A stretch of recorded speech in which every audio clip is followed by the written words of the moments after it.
1 in 4 people in the US live with a disability. Statistically, in a group of just 10 people, 2 to 3 have a disability. With such a large percentage of our world living with a disability and probably being affected by the discrimination that comes with it, you would think that the world would be able to rid ourselves of that discrimination. Unfortunately, like with most forms of discrimination, ableism appears everywhere, and we're far from a solution.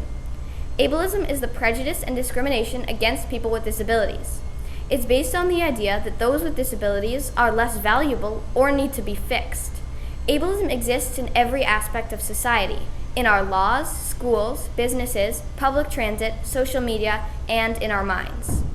Medical News Today states that there are 3 main levels of ableism: institutional, interpersonal, and internal.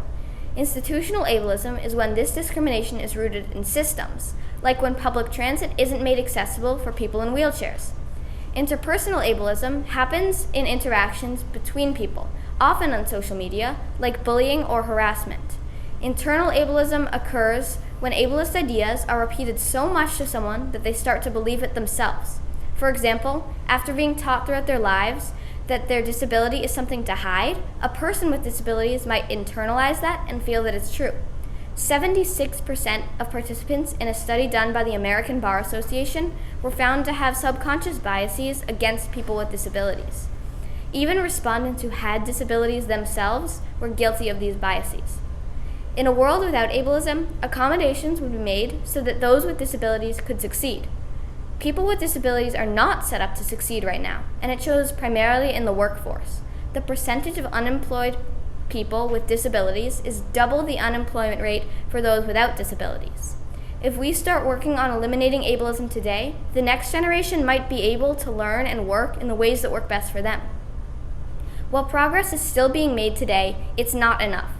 A huge step in disability progress was when the Americans with Disabilities Act was passed, requiring all public places to be made accessible, but that was over 30 years ago. Organizations like American Association of People with Disabilities, Disability in Action, and thousands of others are all fighting for disability rights. But no matter what laws have been passed, ableism still affects people online, at school, in public, and in the workplace. We're not doing enough, but there is so much we can do. Get out and protest. Donate to organizations who will help the movement. Vote for representatives who promise to make a dent in ableism. Spread awareness. It's all of our responsibility to fight ableism however we can.